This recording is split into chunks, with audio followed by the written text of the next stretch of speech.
Welcome back to our pre-debate interviews for tonight's Munk Debate on progress. The resolution that we'll be debating is "Be it resolved, humankind's best days lie ahead." I'm extremely pleased to have with me Steven Pinker, a celebrated American scientist, psychologist, best-selling author. Steven, great to have you here in Toronto. Thank you.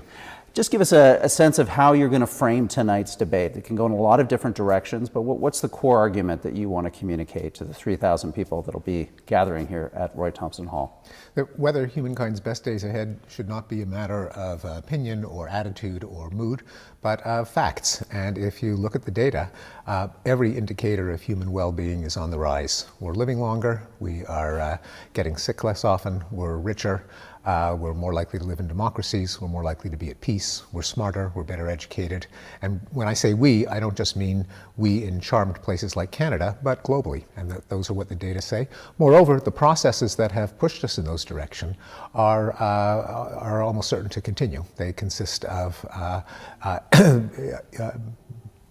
innovation, new technology, new ideas. They aren't subject to chaotic booms and crashes like the stock market. You're unlikely to wake up tomorrow to a world in which you have to have surgery without anesthetics. You're not going to wake up tomorrow and see your kids have less education than you had. These are all cumulative directional forces, and there's no reason that they will evaporate overnight. Give us a sense of what you feel is driving those directional forces.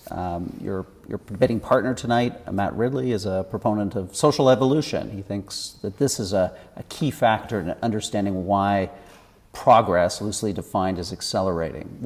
How do you nuance that aspect of the argument? Yeah, I'm sympathetic with Matt Ridley's argument. I think we're a smart species, thanks to language, and in particular thanks to written language. We can accumulate the fruits of our trial and error, our strokes of genius, our lucky accidents, and record what works, jettison what doesn't work. And there'll be lots of ups and downs, but overall, if you set your mind to solving problems and you remember the solutions that work, in general, things are going to get better. Mm-hmm. What do you feel about the argument about complexity? That complexity is a vulnerability, and that as we've become super complex, technologically, sociologically, economically, this in fact is an Achilles heel to the methods and mechanisms of progress that you see as happening right now?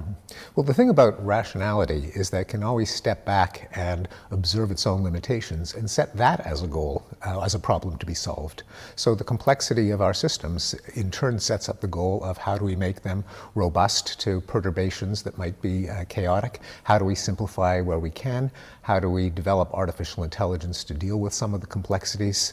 So the very fact that you have pinpointed complexity as a problem means that our best minds will set the goal of dealing with it. Mm-hmm. Talking about complexity, people and recent events, people obviously think of the financial crisis. They think they're of, a system which was perceived as being benign, which was kind of global in outreach, and suddenly it has this somewhat unexpected and shuddering near death, near collapse. Understandably, a lot of people might feel that kind of lessens their belief in progress and the degree to which complex systems can, day in and day out, produce positive outcomes. How would you react to that? Well, the global financial crisis just caused the world's GDP growth to halt for 1 year, and then it just kept going up. And it was barely felt in Asia and Africa. And so the idea that things get better doesn't mean that every single day it'll get better by a constant increment, that Wednesday will be better than Tuesday and Tuesday will be better than Monday. The curve is really one of an ascending sawtooth. There are setbacks. There's no magical law that raises us ever higher. But on average, the long-term trajectory is unmistakable, even if there are local setbacks. And so you're saying, in a sense, that our nightmares about a Mayan collapse, or the extent to which we've seen other civilizations, human civilizations in human history, literally disappear. You feel that is now part of history and not a possibility in our future? I would not say it's not a possibility. Anything is possible. Right. And it would only a fool would predict 500 years, 1,000, 2,000 years out. But no, I don't think that that's something that we're going to see in our lifetimes. That is, I don't think there's any reason to think that that's particularly probable. And why is that? Is that because you see, again, redundancy with complexity and as you say, this innovation of ideas, problem solving, all of this creating a more robust system than those that other civilizations functioned with? Yeah, I think there are a lot of differences between Western civilization in 2015 and the Mayans, Yes. Such as the fact that we have a whole edifice of science and technology, means of accumulating our hard-won knowledge, a massive infrastructure of information and finance and education and government and other institutions. So I think it's a bad analogy. The Mayan civilization was very different from ours. Right. A couple final questions. It's about perspective. People who maybe are not as keen on the idea of progress will say, it depends on your historical snapshot. So yes, right now in the West, we can point to a trajectory of progress going back through the Industrial Revolution. But if you lived in the Dark Ages and you took the 1,000 years from the fall of Rome to the Renaissance, that might not look like a period of progression in terms of violence, life expectancy, disease, mortality. How do you respond to that? Do you feel that these antecedents of progress are larger than just our own industrial era? There's been a big change since the scientific revolution and the Enlightenment. That was the point at which innovation really began, or at least accelerated, where we developed the scientific method, which they did not have at the fall of the Roman Empire, where we had the ability to innovate, to set ourselves on a trajectory of indefinite technological innovation. So the real watershed was that 200-year period when we had the scientific revolution and the Enlightenment. And I think analogies to non-technological and pre-technological civilizations really don't apply to the world that we're living in now. Interesting.